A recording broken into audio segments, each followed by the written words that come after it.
está começando mais uma edição do programa Minuto Mãe Bebê. E a gente vai abrir o programa de hoje com a nossa pediatra, a doutora Amanda. Bem-vinda ao nosso programa. Obrigada. Nós escolhemos um tema muito importante e é um tema que você defende muito e eu também, que é a amamentação. Então eu queria entender um pouquinho dessa parte do pediatra. Qual o papel do pediatra para incentivar essas mães na amamentação, doutora? Bom, obrigada, Mariana, pelo convite, né? Esse é um assunto realmente que me deixa muito feliz, porque é um assunto que eu senti na prática com a minha filha, né? Então, antes de ter minha filha, eu já era pediatra e eu achava que eu entendia muito de amamentação e que para mim ia ser uma coisa muito fácil.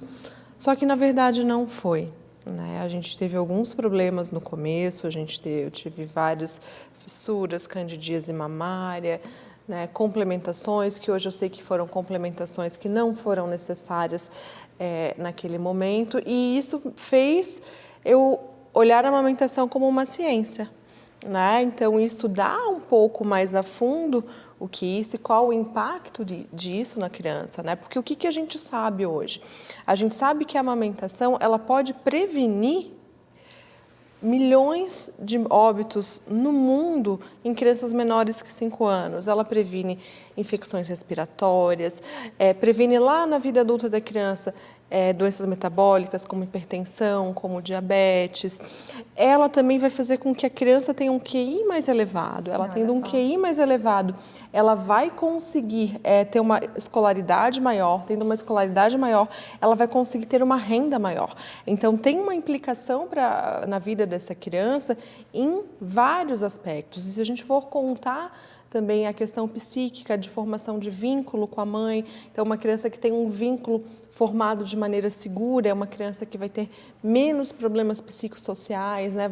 Essa criança que vai estar mais ligada a essa mãe, ela vai ter um desenvolvimento social também muito melhor para a sua vida, né? Então, vendo tudo isso, assim, não, eu preciso estudar um pouco mais. Né? Sentindo na pele, preciso estudar um pouco mais. Então, eu terminei esse ano uma pós-graduação em aleitamento materno, mas antes disso eu fiz vários cursos e aprendi com pessoas que tinham vivenciado isso, porque a gente tem muito academicismo, né? Claro. A questão, não, eu sou pediatra, eu sei tudo, mas a gente não tem a prática. E essa prática de estar junto de outras mães, de estar junto de outras realidades, de outras pessoas que amamentavam, que me trouxeram esse ganho que foi tão, tão importante, né? Eu engravidei da minha filha. Eu morava num país no interior da África, que chamava Malawi, a gente estava morando lá, eu e meu marido. Eu acabei voltando na gestação dela para cá, para ter ela, e quando ela tinha 2 meses eu voltei para lá. Então foi muito bonito essa minha transformação, porque eu cheguei lá, ela com 2 meses, com complementação de maneira inadequada, né? Então ela estava complementando com mamadeira. Hoje eu aprendi que a gente não complementa a criança quando precisa com mamadeira. Mas ela ficava muito no meu peito, né? Uhum. Mas eu sentia que alguma coisa dentro de mim que aquilo não estava... Um pouco do instinto materno, de pediatra também, né? E lá eu tinha uma auxiliar que trabalhava comigo, que era mãe de 4 filhos, amamentou todos os seus 4. E eu trabalhava num hospital lá. E eu olhava aquelas mães amamentando, né? E assim, meu Deus, mas elas conseguem, né? Por que eu não consigo? Né? E daí eu olhava como que era a estrutura delas. Elas conseguem porque elas não estão sozinhas. Né? Então, o que a gente percebe? Que nenhuma mulher consegue amamentar sozinha. É verdade. Né? E lá, a minha grande ajuda foi ela, né? Ela chegou um dia para mim, mas por que tu dá esse outro leite? Eu lavei o teu pijama hoje de manhã e ele estava com muito leite. Olha só. E eu comecei a realmente acreditar. E daí combinou num dia onde minha filha estava com 3 meses e ela começou a recusar o meu seio. Eu botava ela para mamar, ela não queria, eu botava ela para mamar, ela não queria, eu botava para mamar, nada. Eu comecei a chorar. Na época, eu mandei uma mensagem para o pediatra, que era meu pediatra no Brasil, eu falei assim, pode ser que ela esteja desmamando. Eu falei assim, não, gente, ela tem 3 meses. Como que uma criança desmama com 3 meses? Se a gente tem que amamentar até os 2 anos, né? E daí eu fui perceber que ela fez o que a gente chama de confusão de bico, porque ela usava uma mamadeira e essa mamadeira alterava um pouco o jeito que ela sugava e ela começou a confundir. Daí naquele dia eu falei assim, não, acabou. essa Deu história. de mamadeira. Deu, ela não precisa. Eu tirei a minha roupa, fiquei daqui para cima sem nada, coloquei ela e fiquei o dia inteiro com ela, deitei na cama com ela me cheirando. Olha que lindo. Para até ela conseguir sugar de novo. E ela sugou de novo. E daí, a partir daquele momento, ela voltou para o aleitamento exclusivo. E ela mamou por mais 3 anos e 3 meses. A gente terminou a nossa amamentação aos 3 anos e meio. Eu tô quase chegando. A Martina vai fazer 3 anos. Olha que linda! Então, daí o que eu percebi? Eu precisava de um pediatra que me falasse, não, você consegue. Né? Não, você consegue. Né? Eu precisava de um pediatra que me falasse, você já ouviu falar de esterogestação? Que esse seu bebezinho ainda nem sabe que ele nasceu, que ele quer ficar grudado no seu colinho e que está tudo bem isso acontecer, porque os bebezinhos, eles precisam estar grudados, eles precisam estar aconchegados com a mãe. Isso não é fome, isso não é problema, isso é a essência do bebê. Porque o bebê, quando a gente vai comparar o ser humano, o mamífero, com os outros mamíferos, a gente percebe que ele é o que nasce menos pronto.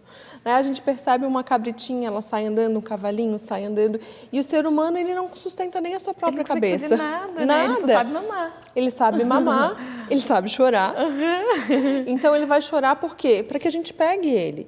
Então, a partir do momento que eu entendi aquilo, não, minha filha precisa de mim, né? Ela precisa estar no colo, só que eu não consigo fazer isso sozinha. Né? Então, a gente precisa... Por que é tão difícil amamentar? Porque a gente tem que lutar contra muitas coisas, né? Contra muitos dogmas que existem de que o leite é fraco, de que eu não posso comer um monte de coisa que isso vai passar para o meu bebê, né? De que o bebê chora porque tem fome, de que eu não posso pegar o meu bebê no colo porque o meu bebê vai ficar mal acostumado.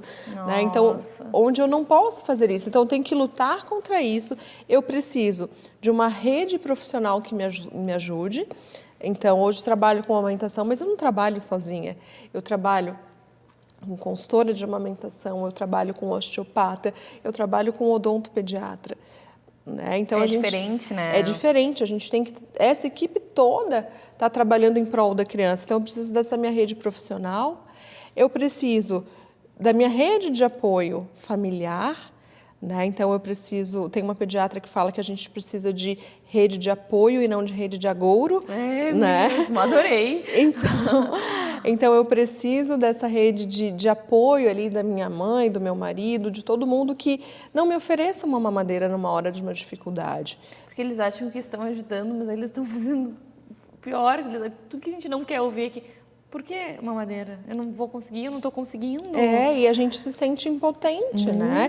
E se por algum momento a gente precisar, por exemplo, complementar, eu tenho algumas mães que a gente precisa complementar, e uma delas ontem me falou, por que a gente não fala de aleitamento misto? Né? Porque tem alguns bebês que vão precisar, alguns poucos bebês, se a gente for ver, menos que 10% dos bebês vão precisar de fórmula, mas a gente não vê 90% das mulheres amamentando, né? Menos de 10% desses bebês vão precisar de fórmula, mas tem maneiras de oferecer essa fórmula. Então, a gente geralmente, o padrão ouro para que eu ofereça essa fórmula é com um caninho no seio da mãe, né, onde o bebê vai sugar o leite da mãe e a fórmula artificial em doses muito pequenas, né, que a gente vai espalhar ali ao longo do dia, tratar como um remédio realmente. Né? Então, as mães que fazem aleitamento misto, elas também amamentam. Claro. Elas estão com o bebê no seu colo, elas estão nutrindo o seu bebê. Todos os benefícios do aleitamento materno, esse bebê vai ter. Ele tem um pouquinho de ajuda do substituto do leite materno, mas ele continua aleitando. Então, para aquela mãe que precisa complementar, né, a gente precisa também dessa ajuda, né? Tipo, por que, não, vamos desistir logo, vamos dar logo uma mamadeira que é mais fácil. Daí acaba totalmente o estímulo ali na mama, então se estava começando uma produção, não vai ter produção nenhuma mais. Sim, né? E a gente deixar esse bebê realmente mamar em livre demanda, né? Então, a gente precisa da rede de apoio, a gente precisa da rede profissional e a gente precisa não atrapalhar. Nossa, né? Adorei. Obrigada por trazer tantas informações e por trazer essa tua vivência, não só como médica, porque muitos médicos atrapalham nesse processo, como te indicaram da fórmula, né? E agora como mãe também, trazer essa experiência e esse olhar, porque sim, a gente realmente precisa de profissionais que nos ajudem, que nos digam, você vai conseguir, é fisiológico, você vai dar conta. Obrigada por dividir conosco tanta informação e a sua experiência de vida, e até o próximo encontro. Obrigada.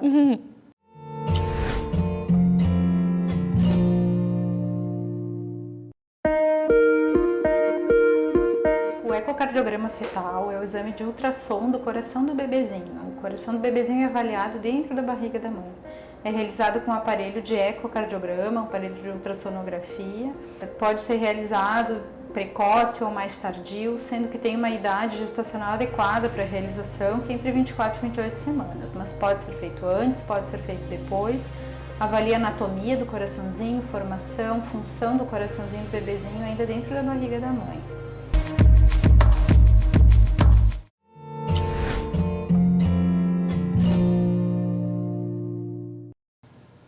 Pré-natal odontológico. Você já ouviu falar sobre isso? Eu trouxe uma profissional maravilhosa para nos ajudar a entender um pouquinho sobre esse assunto. Bem-vinda, doutora Aline, ao nosso programa. Obrigada, Mari, te agradeço demais o convite, é um prazer estar aqui e falar sobre esse assunto assim tão novo, né, para as nossas gestantes, para as nossas mães.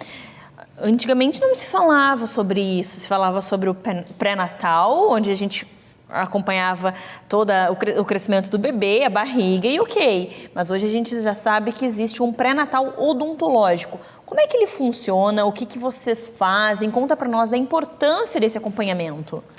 Bom, eu acho que a gente não escutava tanto falar sobre pré-natal odontológico antes, até vamos fazer uma meia-culpa em relação à odontologia, né? Porque por muito tempo a odontologia ela esqueceu das gestantes. Só que a gente sabe, né, hoje com inúmeros trabalhos na literatura, eles mostram da importância da gestante ir ao dentista. E por que isso, né? Existem algumas doenças odontológicas, por exemplo, doenças gengivais, então aquelas gestantes que têm sangramento gengival, tártaro, doenças periodontais, elas podem afetar causar alguns desfechos obstétricos importantes, como, por exemplo, o parto prematuro e, mais modernamente, até está relacionado com pré-eclâmpsia. Então, são coisas, assim, muito importantes, né, que a gente tem que falar. E antes, realmente, né, não se abordava muito, né? Então, agora, ainda bem, está vindo essa conscientização da importância da gestante procurar um profissional para ver tudo que está acontecendo ali na boca dela, sabendo que, se ela não cuidar, pode afetar lá na gestação em si, no bebê, né? Isso. E a gente vê, assim, Mari, que de maneira geral, a gestação é um período da vida da mulher que ela está muito ávida, ela quer saber tudo, ela faz de tudo para que isso reverta em maior saúde bucal para o seu bebê possível, né? Uhum. Saúde bucal não, saúde geral. Sim, né? Com certeza. Então, eu sempre costumo dizer que eu nunca me cuidei tanto, né, durante a minha vida, quanto eu estava grávida das minhas filhas. Então, eu lembro que eu ia no médico pré-natalista, fazia os acompanhamentos mensais, eu ia no médico ultrassonografista, fazia os acompanhamentos de ultrassom. Eu fui na nutricionista, porque eu não queria ganhar, né, ficar ali entre 8 a 12 quilos. Eu fui no educador físico, eu fazia pilates, eu ia na fisioterapia pélvica, né, para ajudar. A gente também tem o apoio da enfermagem, né, preparo de mama, como aleitar, como cuidar do coto umbilical. Tem agora, mais recentemente, inclusive, a abordagem da gente fazer a consulta no pediatra, né, antes mesmo desse bebê nascer.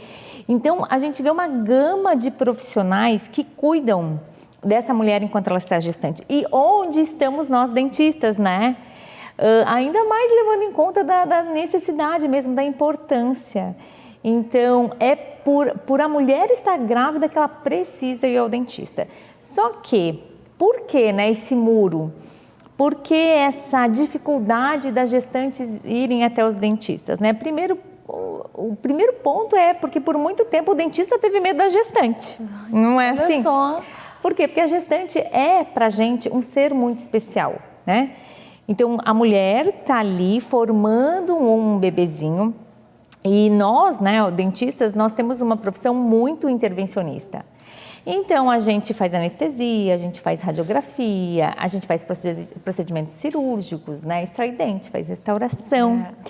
Então, isso cai muito, assim, numa seara de mitos, né? Então, não, a gestante não vai no dentista porque não pode fazer radiografia, não vai no dentista porque não pode tomar anestesia, não pode fazer extração, né? E a gente sabe que não, né? O nosso papel aqui, né, agora enquanto dentista, é levantar essa bandeira mesmo da necessidade e de que nós, dentistas, estamos seguros e preparados para receber essas gestantes nos nossos consultórios, né? Que bacana, e era realmente isso, sabe? A gestante, ela ficava intocável, não vamos mexer lá na boca, não vamos, né, gerar dor, porque ela está muito sensível, porque tudo dói. Até uma depilação é mais complicada, porque ela está mais, né, à flor da pele. E olha o perigo que isso pode trazer para a saúde dessa mulher e para a saúde do bebezinho que ela está gerando. Então, como é importante esses novos estudos, esse acompanhamento que se faz, achar o porquê, a causa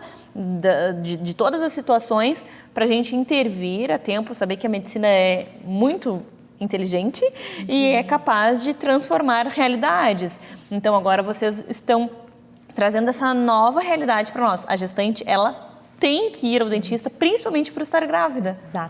Exatamente, Mari. E a gente vê, né, assim, por exemplo, tem algumas dúvidas bem básicas, assim, né? E a gestante não pode fazer radiografia. A gestante pode fazer radiografia, sim, né? Desde que, claro, a gente tome uma série de cuidados. Por exemplo, usar aqueles aventais. Quem aí está nos assistindo que fez radiografia recentemente, fez radiografia ou foi no seu dentista, ou foi no seu centro de radiologia, nós temos todos aqueles aventais de chumbo, nós trabalhamos com filmes ultra rápidos, com uma série de colimadores, além da distância, né? Porque a radiografia odontológica, ela costuma ser na cabeça, no crânio, e o nosso bebê, a informação está lá na cavidade abdominal. Então, respeitando, né, todas enfim, esses procedimentos, e sendo radiografias intraorais que são rápidas, né? De se fazer e exige menos radiação, o tanto de radiação que chega no feto, ele é tão pequeno, mas tão pequeno, mas tão pequeno que não permite nem ser mensurado, assim, né? Então, a gente fazendo todos esses acompanhamentos, tendo todos esses cuidados, a gente pode sim fazer uma radiografia para ter um diagnóstico, assim, com muita segurança. Outra dúvida, Mari, que é muito comum é em relação à anestesia. Então, tem gestantes que elas preferem passar, né, a gravidez inteira tomando remédios ou aguentando mesmo a dor do que ir para o dentista e resolver aquele problema, né? Então, a gente sabe que a gente pode sim fazer anestesia, a gente pode sim tomar alguns medicamentos. Existe uma tabela do FDA que mostra essas categorias de segurança. Então, a gente pode usar, por exemplo, anestésicos com vasoconstritores, temos aí a nossa disposição a lidocaína, no máximo 2 tubetes, né, que é o quanto esse bebê consegue metabolizar.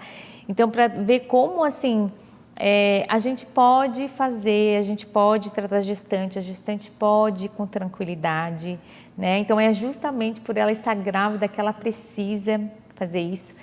E como a gente estava comentando, os estudos não muito em função de cárie, mas em relação à doença periodontal, é muito importante que essa gestante vá regularmente, se conseguir em especial nos 3 trimestres, para fazer a profilaxia, a remoção de tártaro. Isso basicamente por 2 motivos. Primeiro, porque toda a constituição do bebê ela é formada através da alimentação da mãe. Então, se essa mãe, essa gestante tem uma cavidade bucal com cárie, com dentes, com doença periodontal que tem mobilidade, quando ela for morder dói e ela não se alimenta, né? Então, com isso ela não transfere tudo aquilo que ela poderia para a formação do seu bebê. E outra coisa é isso que a gente estava conversando, esses focos infecciosos, né, na cavidade bucal, nos dentes, eles não ficam confinados no interior dessa bolsa periodontal que é no dente, né? A nossa boca está toda, então, interligada com o nosso organismo. E essas bactérias, elas fazem, né, elas viajam, então, pela corrente sanguínea e podem, sim, se alojar no útero, na placenta e, né, ter algumas repercussões que não seriam interessantes, causando, então, alguns desfechos que a gente não gostaria, como parto prematuro, um bebê com baixo peso, né, e até uma pré-eclâmpsia. Então, olha só o perigo por uma informação totalmente que não está nada de acordo com o que realmente tem que ser feito. Adorei. Muito obrigada por trazer esse tema para nós. Aprendi muito com você. Espero que quem está aí nos assistindo também tenha aprendido. E compartilhe essa informação com mais pessoas, principalmente com as gravidinhas e com as tentantes. Adorei, muito obrigada. Já estou ansiosa pelo próximo tema do próximo programa. Então, eu que agradeço, Mari. Muito obrigada.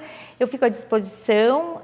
Eu tenho um canal no Instagram, o @souodontopediatra e o @odontopediatria _amor, que seria o meu canal, né, no Instagram mais para os pais. Então, eu fico à disposição, agradeço muito. Obrigada, até o próximo encontro. Até. Vamos falar então agora sobre atraso na fala. Com quem? Com a nossa fonoaudióloga Ingrid Vieira. Bem-vinda novamente. Obrigada pelo convite, Mariana. Então, fui lá no teu site, acessei o teu e-book, vi todas as informações valiosas que tem lá e percebi que o meu filho tem um atraso. O que eu faço agora? O que vem pela frente? Como que é essa avaliação? A gente vai começar direto com uma terapia. Conta tudo para nós. Quando eu recebo uma mãe no consultório, eu preciso ouvir essa mãe, compreender a demanda dela. Quando uma mãe sente que o filho está diferente do filho da vizinha, do sobrinho, da outra criança, pode ter certeza que algo está atípico no desenvolvimento da linguagem, no brincar ou no interagir da criança. Então, a minha avaliação, ela não acontece em um único dia. Eu preciso conhecer a história dessa criança, eu preciso avaliar. E para avaliar, eu preciso descartar hipóteses. Por isso, eu preciso observar a criança, os comportamentos, a interação nela no brincar, com a mãe, nas relações e também analisar como que é o contexto lá em casa, na escola. Por isso, a avaliação fonoaudiológica não pode acontecer num único dia. Você não consegue ver tudo numa consulta, né? E nós que somos mães sabemos que às vezes a criança esperando numa sala de espera, ela vai ficar mais irritada, ou o ambiente é novo, tem sono, tem fome. Pode se retrair, fica tímida também. Se não conhece, ver brinquedos, quer explorar o brinquedo, acaba não tendo atenção quando faz uma pergunta para ouvir esse comando verbal. Então, no primeiro encontro, eu realizo a entrevista inicial, que também é chamada de anamnese. Então, eu, como sou especialista em linguagem, o meu olhar é para a história desse sujeito. Então, eu faço uma entrevista, vou ouvir a mãe, ouvir a demanda, o que a mãe percebe que é diferente na criança, toda a história da gestação, amamentação, introdução alimentar. Tudo isso faz diferença no diagnóstico. Porque eu preciso saber se essa criança teve controle de tronco, se essa criança comeu alimentos mais sólidos, mais pastosos, se ela mastigou, se ela leva o alimento sozinho na boca, se ela compreende o comando verbal, se ela pede mais, se ela aponta com 11 meses. Então, quando a criança chega lá no consultório com 1 ano e 6 meses ou 2 anos, porque não fala, eu preciso ouvir a história dessa criança. Eu preciso ouvir a mãe e o que a mãe percebe que é diferente. E preciso observar e analisar o brincar. Porque quando a linguagem tem um atraso, o brincar também fica diferente. Olha só. As interações também. Então, a minha avaliação fonoaudiológica na área de linguagem, ela acontece em 4 encontros. O primeiro é a entrevista inicial, o segundo e o terceiro é a aplicação de protocolos Protocolos validados nacionalmente, então a criança vai apresentar um comportamento e eu vou analisar, eu vou sentar no chão com a criança, eu vou brincar com essa criança, eu preciso ver se ela sabe, antes de falar, brincar de faz de conta, nham, nham, nham, nham, nham, dá, mais, eu preciso ver se ela compreende a função social dos objetos. Se ela sabe imitar que uma escova o cabelo. Que aí tu descarta várias outras possibilidades e vai chegando no diagnóstico. Eu consigo perceber se é um atraso de linguagem ou é um atraso motor de fala. Entendi. E preciso entender para orientar essa mãe. Eu observo o brincar, eu observo a interação da criança com o brinquedo de longe primeiro, para depois eu sentar no tapete e aos poucos intervir. Na avaliação, a gente não faz muita intervenção. Eu preciso observar, modifico a brincadeira e percebo como que a criança se comporta, como que ela interage com aquele brinquedo. Ela compreende o brincar de faz de conta, ela faz o bebê dormir, ela faz o bebê naná, nana, antes de dormir, ó. Está dormindo, apaga a luz. Então, eu enviando esse comando verbal para a criança, apaga a luz, ela consegue olhar para a tomada antes de falar. Ela vai lá na tomada e apaga. E quando eu faço assim, ó, o galo cantou, acorda! Essa criança faz essa interação comigo, brincando de faz de conta ou não? Porque muitas crianças falam, repetem palavras. Abre um livro, cocó, galinha. Ela compreende que a galinha faz cocó, ela sabe que o ovo, a galinha choque, saiu piu-piu. Eu preciso compreender o contexto que essa criança está inserida para verificar se é um atraso de linguagem ou um atraso motor de fala. Então, ela compreende os comandos verbais, faz as onomatopeias, que é o piu-piu, minhau, uau, uau, dá, mamãe, aponta, faz o contato visual de qualidade e a dificuldade está no componente neuromotor da fala. É neuromotor, é na saída, é no planejamento motor da fala ou na programação. Então, tudo isso eu preciso ter claro nos 4 encontros de avaliação para que no último encontro com os pais, então a devolutiva ela é realizada com os responsáveis pela criança, eu entrego uma avaliação e explico para a família o que nós vamos fazer depois da avaliação. É uma orientação específica? Eu preciso sentar com esse pai, com essa mãe, uma manhã inteira, explicar para ele como brincar em casa, como estimular sem cair no excesso, falar pela criança? Ou é uma criança com um transtorno motor de fala que precisa de um treino para falar os fonemas, para internalizar, generalizar esse fonema na fala? Então, cada caso vai ser único e cada criança vai ser analisada conforme o seu contexto. Claro, com parâmetros que são considerados médias, para que eu possa analisar e explicar para a família o que espera-se para cada idade. Entendi. E me conta por que é tão difícil conseguir um horário com a nossa fonoaudióloga. Já te indiquei para várias famílias e agora eu acho que eu consigo entender, porque são 4 consultas, então não é uma avaliação separada, então você demanda bastante da sua agenda para aquela família que você está atendendo, né?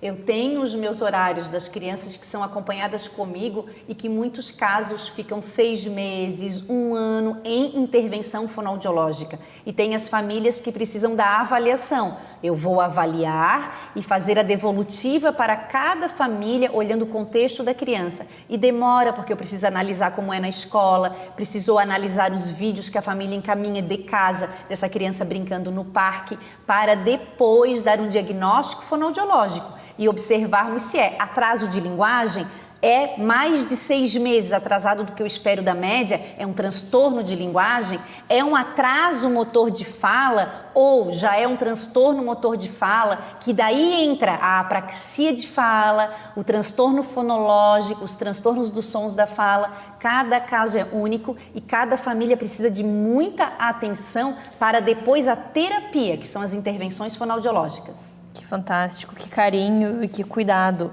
Muito obrigada por dedicar a sua vida a ajudar tantas mães e tantas crianças a conseguirem se comunicar.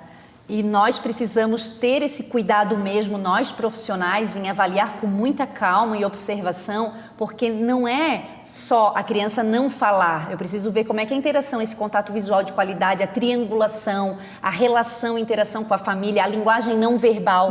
Hoje, joga-se na internet, criança não fala, encontra-se autismo, e nem todos os casos são crianças com autismo, né? Não é colocar esse rótulo nesse sujeito, é muito sofrimento. É preciso observar, analisar, para oferecer para a família orientação de qualidade, mudanças nas posturas para verificar se é um transtorno de linguagem, um transtorno do desenvolvimento da linguagem, ou é uma alteração de linguagem como comorbidade do autismo, do transtorno do espectro do autismo. Por isso, uma avaliação com um profissional sempre especialista para ter qualidade e oferecer para essa família a orientação correta e melhora no desenvolvimento da criança.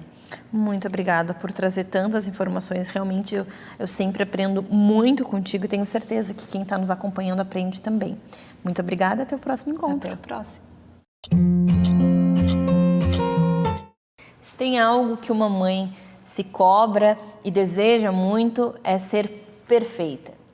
E essa cobrança e essa vontade, esse desejo acaba atrapalhando muito, né, Cris? Isso. Bem-vinda ao nosso programa novamente, nossa psicóloga perinatal que está nos ajudando a compreender todas essas emoções, esses processos que acontecem durante a gestação, no pós-parto, enfim. E a gente vê muito isso, da gente querer ser perfeita, a gente acertar em tudo, a gente dá conta de tudo. Mas e aí, Cris, como é que fica o emocional dessa mulher? Então, o nosso emocional fica muito abalado, de todas as mães. Existe muita cobrança de que você tem que ser perfeita, de que você tem que dar conta de tudo, da casa, do marido, às vezes do cachorro, da escola da filha, e quando não está na escola, então, como que eu vou fazer? Eu vou contratar uma babá? Não vou, e aí vem todas aquelas culpas, né? E essa cobrança de ser perfeita, de que aquele mito, né? A mulher tem um superpoder. Tudo é nas costas da mulher, né? E eu até quis trazer esse tema por conta do Dia das Mães. Sim. Para que as mães reflitam que isso não é verdade. A gente não precisa Não é saudável, dar conta. Cris. Não é saudável. É muito pesado para nós esse fardo. Pesado, muito pesado. E não precisa, não precisa. Mesmo que essa mãe não seja casada, que seja uma mãe solo, mas ela precisa saber que ela não dá conta de tudo. Sim. Sabe? Ela pode dividir tarefas com o vizinho, com uma mãe, com o pai, com quem for da rede de apoio, para justamente ela não bancar tudo sozinha. Porque isso é muito arriscado, né? E o adoecimento psíquico, ele vem muito dessa rápido. Sobrecarga, dessa assim, sobrecarga, ele vem muito rápido, né? Muitas mães que eu atendo, a maioria da queixa é isso. É essa sobrecarga. Não estou conseguindo mais ser aquela pessoa que eu era antes. Óbvio, tem uma vidinha ali que você colocou na sua cabeça que só você tem que fazer tudo. Isso. Mas e cadê o marido? E cadê a sua mãe? Cadê a sua sogra? Exato. Alguém não pode ajudar a dar um banho? Alguém não pode ajudar, né? E a gente fica nessa onda de eu tenho que fazer, eu tenho que... Só eu, mas não é assim. Mas o difícil é entender que a gente pode pedir ajuda. E quando a gente consegue, é tão mais leve, é tão mais gostoso. Mais leve. E isso é muito mais leve, porque daí a gente precisa realmente identificar que não está dando conta, que a gente está cansado, porque daí vem o quê? Vem a exaustão materna. Isso. E aí o que acaba acontecendo? A gente acaba descontando, infelizmente, nos nossos filhos, porque a gente passa a maior parte do tempo com eles. E daí, você é a culpa, né? E aí, pra eu estar assim. Exato. E aí a gente acaba ficando muito ansiosa, muito nervosa o tempo todo, irritada. Então, quando a criança começa naquela fasezinha mais difícil, aí você desconta toda a sua ansiedade, a sua frustração por não dar conta de tudo nessa criança, né? Então vira uma bola de neve muito negativa para essa mãe. E daí que tempo é esse que tu tá dedicando para a criança? Sim. Né? Porque o tempo que você vai estar com seu filho tem que ser um tempo gostoso, tem que ser um tempo prazeroso, tem que ser algo bom. Tem que ser de qualidade, exatamente. Né? Aí tu tá ali só um dia após o outro, empurrando, sabe? Exausta, acabada. Se você conseguisse dividir, a hora que você vai estar com a criança, você vai estar ali com vontade, com saudade, querendo estar ali, descansada. É que o problema é que vem a culpa culpa. Sempre vem a culpa. Qualquer escolha da gente vem a culpa. Se eu escolho sair para relaxar, para voltar... eu saí. Se eu escolho... Tudo a gente se culpa, né? Isso. Então, é nessa culpa que a gente precisa trabalhar, sabe? Porque a gente precisa ter o nosso momento também de descanso. Não tem problema que a louça tá uma pilha, que a casa tá desarrumada. Tira esse momento de descanso para ver um seriado ou mesmo para ficar descansando no sofá, né? Tira esse momento para ti. Aí quando puder sair, porque ainda com a pandemia dificultou muito, então quando puder sair, tomar um café na rua e puder deixar a criança com alguém da sua rede de apoio que você confia, faz isso. Tira esse momento só para você, né? Esse descanso é extremamente necessário para essa mãe, sabe? E só que aí vem de novo essa questão da culpa. Daí eu saí, aí a criança chorou, por exemplo, né? Aí vai demorar muito mais tempo para essa mãe querer sair de novo. Por quê? Porque naquele dia aquela criança chorou. Aí vem a questão da escola. Tem muitas questões. Por isso que é tão importante a gente trabalhar a saúde mental dessa mãe até antes dela ser mãe. Quando ela começa a pensar na possibilidade de ser mãe, ela já pode procurar o psicólogo perinatal, que é especialista nisso, para a gente orientar e já preparar essa mãe para todas essas dificuldades. O que vem pela frente, o que você vai passar. Pela frente, né? Isso é muito importante. E aí trabalhar também com a família, né? Com certeza, porque é um grupo, né? É a rede de apoio, é aquela família, todo mundo vai estar junto ali. E eu acho que a gente tem que ir fazendo um trabalhinho aqui nas redes sociais, enfim, para tirar esse mito da mãe perfeita, porque a gente sabe que não existe uma mãe que seja perfeita, que dê conta de tudo. E tudo bem. Isso, e tudo bem. Aliás, não existe ninguém perfeito. Não existe um profissional perfeito, uma esposa, um marido, ninguém é perfeito. Isso. E daí a mãe, por que a mãe tem que ser? Então eu acho que é esse o verdadeiro objetivo, assim, da gente ir transformando esse pensamento. Você era uma mulher perfeita antes? Exato. Porque agora, como mãe, você tem que ser. É óbvio que a gente ama enlouquecidamente, a gente quer dar o nosso melhor.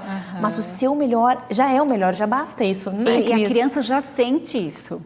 Para você, para a criança, você é perfeita. Exatamente. Para a criança, você é maravilhosa. Então, não importa se naquele dia você saiu um pouquinho para respirar. Não importa se você vai voltar a trabalhar, mas no momento que você vai estar em casa, você vai estar entregue àquela criança, né?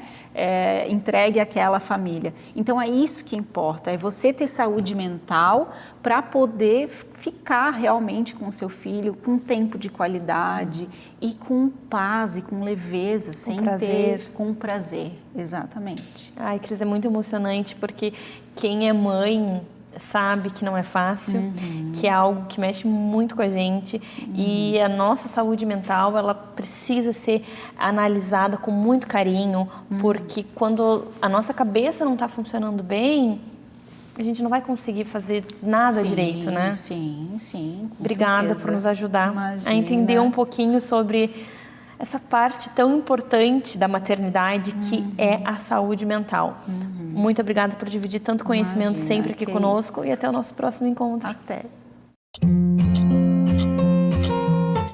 E agora chegou aquele momento delicioso de mostrar para você opções de brinquedos para locação. É isso mesmo. Eu estou aqui com a Carol e a Vicky. Bem-vindas novamente. As meninas da Baby Boom, que tem novidades. É isso, Carol? Conta para nós. Chegou novidade na Baby Boom para deixar os dias das crianças mais alegres? Exatamente. Aqui na Baby Boom, a gente sempre prioriza trazer brinquedos de qualidade, a gente sempre traz brinquedos novos, que sejam divertidos, que sejam diferentes e que também sejam confortáveis e principalmente seguros, para a gente poder levar para as famílias esse nosso propósito da Baby Boom, que é uma alternativa de consumo consciente, mais sustentável e também mais econômico e com muita praticidade, porque aqui a pessoa só vem falar com a gente para alugar e a gente cuida de tudo para a família.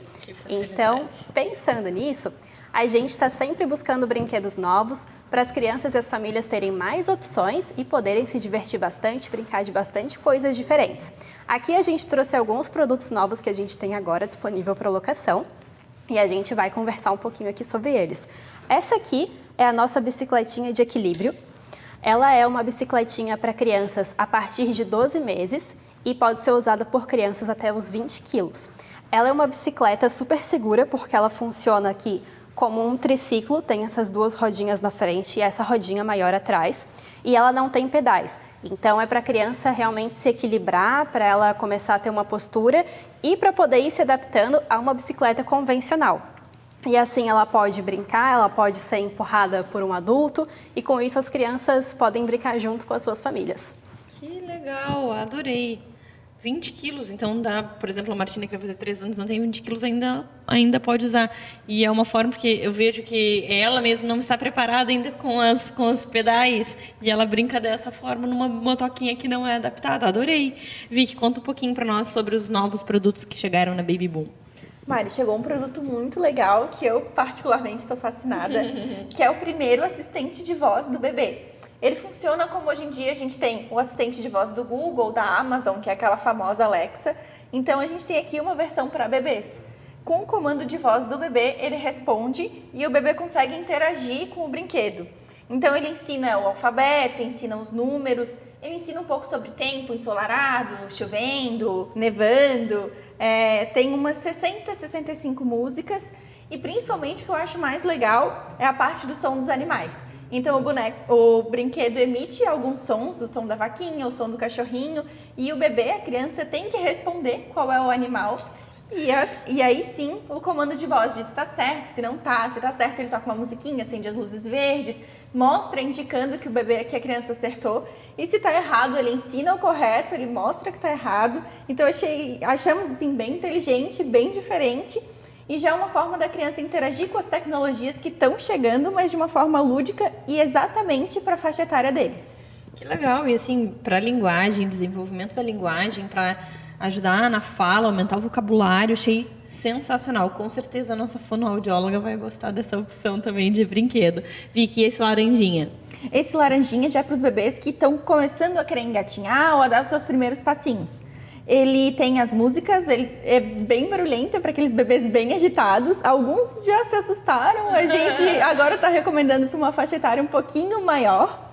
Ele se move sozinho, ele vira, ele gira, ele anda. Ele tem algumas bolinhas dentro, que à medida que ele se movimenta, essas bolinhas saem pela boquinha e o bebê devolve aqui por cima. E enquanto isso, ele é estimulado a engatinhar ou a caminhar, já que o brinquedo se movimenta sozinho. Então é bem para coordenação motora e bem para aqueles que estão ensaiando os primeiros movimentos. Que gracinha. Carol, conta para nós esse rosinha pequenininho aí. O que ele faz? É um carrinho? Ele é um carrinho. Esse rosinha também é um brinquedo para crianças que estão aprendendo a caminhar. E ele funciona assim, a criança aperta nesse botãozinho e aí o carrinho sai deslizando pela casa e a ideia é a criança ir andando atrás. Aqui a gente tem brinquedos para todas as faixas etárias e todas as fases de desenvolvimento do bebê. Então a gente tem brinquedos que estimulam o movimento, como esses dois aqui, brinquedos que estimulam o equilíbrio com a bicicletinha e brinquedos que estimulam os sentidos, principalmente as palavras, a audição, o tato, como esse brinquedo aqui, que é o de comando de voz dos bebês. Eu vi também que vocês postaram um outro brinquedo, uma corujinha, um bichinho que anda também, que incentiva no engatinhar, né? É um gatinho. Ele também é um brinquedo que ajuda as crianças a engatinharem e ele fez tanto sucesso que ele já está alugado. Por isso que a gente pode não nem trouxe. Vir hoje aqui pra gente mostrar pra você, porque ele é tão maravilhoso que ele nem parou, né? Isso.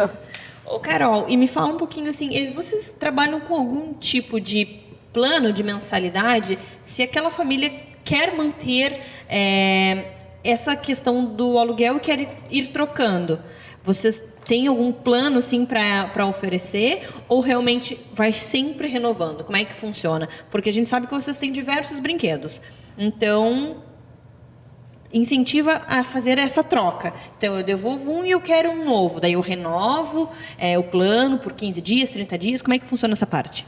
Exatamente, a gente tem aluguéis por 15 dias, por 30 dias, por 45 dias ou pelo tempo que a família precisar. A gente costuma ser bastante flexível, inclusive esse é um dos nossos valores. Então, se a família vai precisar de menos tempo, por exemplo, do que 15 dias, a gente consegue fazer condições especiais, seja para uma viagem de uma semana ou então para um final de semana só, para uma festa. A gente tem condições especiais para quem quer fazer só um evento, um aniversário em casa, que agora tem muito. Então, a família pode escolher a maneira que for melhor para alugar, que a gente procura sempre atender da melhor forma possível. Vi que todas as informações tem lá no site. Se ficar com alguma dúvida, pode entrar em contato com vocês. Vocês explicam tudo. Tem foto e descrição de todos os produtos. Como é que funciona? Claro, Mari, todas essas informações estão no nosso site, mas também a gente atende direto pelo nosso WhatsApp e pelo direct, qualquer dúvida mais específica, ou mesmo aquilo que já tem no site, mas se a pessoa não entendeu bem, pode perguntar, a gente está sempre pronta para responder, sempre pronta para ajudar.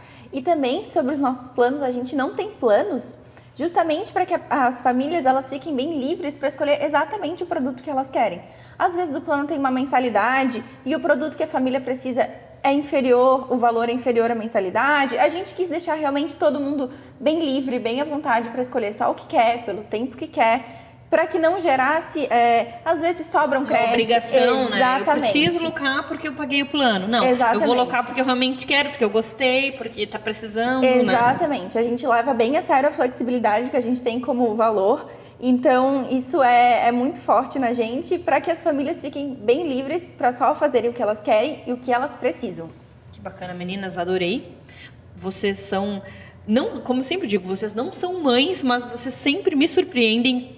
Eu sou mãe, mas vocês sempre me surpreendem no quesito de pesquisa. Vocês realmente, a gente vê que a gente consegue notar que vocês estão sempre estudando e trazendo produtos realmente que encantam. Eu sempre fico apaixonada pelos produtos e a gente sabe que são produtos caros, que nem toda família conseguiria comprar, mas que locando as crianças têm condições de brincar e se divertir com um brinquedo que talvez pelo preço, né, comprado não teria como. Sensacional. Muito obrigada por trazerem sempre novidades. Adorei e até o próximo encontro. Domingo foi Dia das Mães e agora nesse clima de mães a gente quer falar um pouquinho sobre mães. E eu trouxe uma super mãe aqui que tem um projeto para mães. É isso, Tati? É isso mesmo. Tati, bem-vinda ao nosso programa. Queria que tu apresentasse para nós, então, o teu programa, que é o Mães de Elite. Conta para nós o que é esse programa, como é que ele surgiu e que você vem transformando muitas mães em superpoderosas. Então, eu sou personal, sou formada pela UFES, que tenho vários cursos, 2 pós-graduações também. E toda essa ideia surgiu justamente quando eu fui mãe pela segunda vez, porque eu acho que pega muito, claro, quando a gente já é mãe a primeira vez, mas na segunda vez a gestação dá uma pisadinha ali na gente. E aí eu passei por muitos treinos errados, que apesar de eu ser personal, eu comecei a perceber que tem alguns exercícios que mulheres não podem fazer.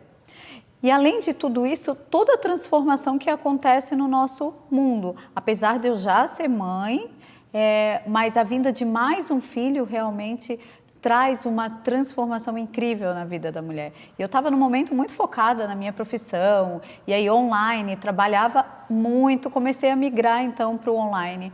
E vi justamente nesses exercícios, nesse mundo das mães, né, o quanto as mães são carentes quanto à atividade física, quanto a uma especialização. A gente se anula, né, Tati? Isso. E quanto à especialização de um treinamento somente para elas, justo para as mães. Porque a gente tem os treinos muito focados em todas as áreas, né? Então, homens, por exemplo, abdominais, a gente faz 1 milhão de abdominal. E quando a gente é mãe, acontecem algumas transformações no nosso corpo que a gente não pode fazer aqueles exercícios.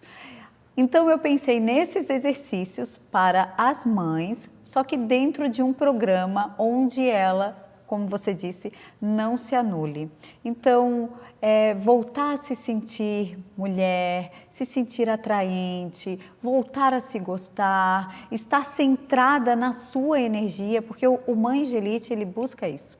Uma mudança completa, mas não é só de alimentação e de atividade física, mas uma mudança de energia também. É um todo, né, Tati, que tu trabalha com a gente, né? Completo. Mente, corpo, Isso, é tudo, né? Isso, porque a gente fica tão preocupada, às vezes, somente na parte estética, que a gente esquece esse nosso lado espiritual, de cuidar justamente mente sã. Sabe aquele slogan, mente sã, corpo são e vice-versa? Isso é muito verdade. É a mesma coisa. Então, nesse programa, eu busquei não só focar em alimentação, que, claro, é super importante. Lógico. Não só focar em atividade física diferenciada para as mães, porque também é importante, mas principalmente na organização de um tempo para elas, na mudança de energia mesmo, porque nós, mães, nós mulheres, nós somos os pilares da casa. Óbvio, sem dúvida. Não adianta, assim,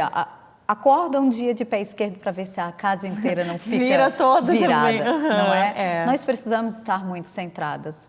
Para a gente se amar, a gente precisa, para a gente amar o próximo, a gente precisa se amar primeiro. Verdade. Então, foi nesse programa que eu comecei, foi quando eu fui mãe que eu comecei a perceber, opa, peraí, estou me distanciando do meu marido, estou me distanciando das minhas filhas, porque eu não estava me gostando. E o que eu estou fazendo de errado? Peraí, a atividade física, ok. Minha alimentação, ok. E agora? E a minha energia? E o meu momento de cuidar de mim, o meu autocuidado, né? E eu que vivia fazendo as unhas, um banhozinho de ervas. E cadê? Onde foi parar isso? Então, esse programa é uma mudança em tudo na vida da mulher. E muda também, acho que a forma da gente pensar e da gente olhar pra gente. Sim. Eu preciso me cuidar, eu preciso me amar. E quando a gente fala em um treino, a gente fala numa pessoa que já é mãe, que já viu o corpo mudar e se transformar e sabe onde tem que focar para ajudar aquela mãe. Quando a gente pensa numa barriga que esticou, quando a gente pensa numa lombar, porque a mãe vai amamentar e tem todo o peso. Então, assim, é um programa que é feito para a mãe, para a pessoa que passou por toda essa transformação de uma gestação, de um parto, né? Exatamente. Lembrando que, como eu já falei, tem exercícios que a gente não pode fazer, principalmente depois do parto.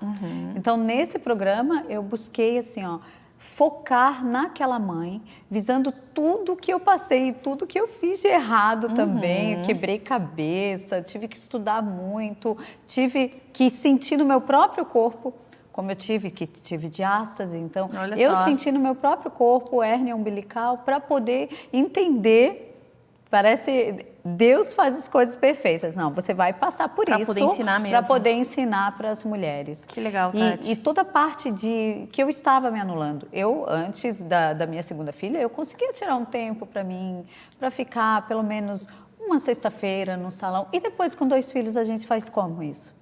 E aí, eu disse, não, peraí, vamos organizar o nosso tempo.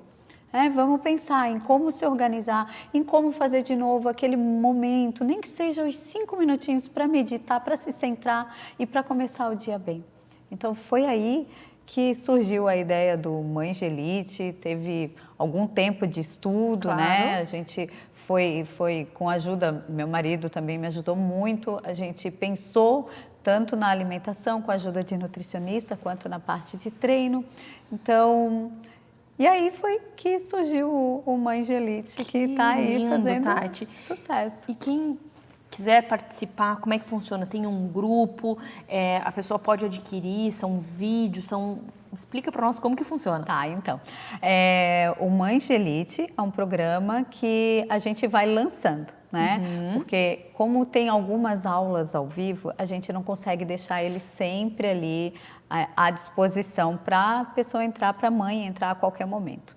Então, a gente faz o lançamento, entra um grupo de mulheres e aí a gente tem os treinos gravados para ela fazer em casa, pensando que são mães e que elas não têm muito tempo, então a gente precisa de agilidade. Então, são 3 treinos por semana, que é o que pelo menos a OMS nos pede, pelo menos atividade física de 1h30, então 30 minutos de atividade física, treinos HIIT de alta intensidade em casa, onde bebê dormiu, a mãe consegue fazer. Que legal. Mais alimentação, mudança, uma aula completa de alimentação para saber o que você pode ter em casa, né? De uma maneira prática, organizando a cozinha, quais os alimentos que a gente consegue deixar preparado para facilitar a vida da mãe durante a semana, E tudo isso entrou ali porque o que acontece? Às vezes a gente se alimenta mal, não é porque a gente quer, mas é porque a gente não tem tempo para fazer uma boa refeição. Então, nesse programa a gente também tem essas aulas de culinária para a pessoa aprender, para a mãe aprender a deixar a refeição dela ali prontinha para ela poder usar durante a semana toda, sabendo quais os alimentos que são interessantes ter em casa, os que a gente não pode ter, os nutrientes e tudo mais. Além disso, a gente tem o Low Pressure Fitness, que é a técnica da barriga negativa, que é uma técnica vinda da Europa. É uma técnica consagrada lá na Espanha, que é uma técnica que tira a pressão intraabdominal. Porque um exercício abdominal, ele causa muita pressão dentro do nosso abdômen e, infelizmente, após o parto, a gente não pode fazer abdominal, por mais que a gente tenha na nossa cabeça de muitos anos atrás que abdominal perde barriga. Não, mãe não pode fazer isso. Então a gente tem essa técnica junto no programa Mães de Elite, o Low Pressure Fitness, onde nós temos a aula ao vivo toda semana, uma aula por semana, que é o suficiente para fazer, e mais um treino desse gravado, que é a Barriga em Forma. Amém. Então, tudo isso está lá. E, além do mais, aí aulas de óleo essencial, para o sono do bebê, com participação de algumas mães. O sono do bebê, profissionais do sono também. Temos também uma conversa muito interessante com a fisioterapeuta pélvica a respeito da sexualidade depois do parto, né? Da mulher se gostar, se amar. Tudo isso está lá dentro do programa. E como é que faz para adquirir, para participar? Esse programa você pode entrar lá tá lá no meu Instagram ou no meu site. O meu Instagram é Tati Boing Personal Trainer, ou no meu site tatiboing.com, e aí nós temos lá o Mães de Elite. Já a gente vai ter um novo lançamento. Aguardem que vai ter mais novidades ainda dentro desse programa. Que maravilha, Tati. Obrigada por fazer um trabalho tão incrível, pensando com tanto carinho em nós, nesse momento tão delicado, que é o momento onde a gente vira mãe e se depara com tantas coisas que vêm, né? Mudanças no corpo, no humor, enfim. Obrigada por também apresentar aqui para nós esse programa maravilhoso. Eu agradeço a oportunidade. E até o próximo encontro. Até.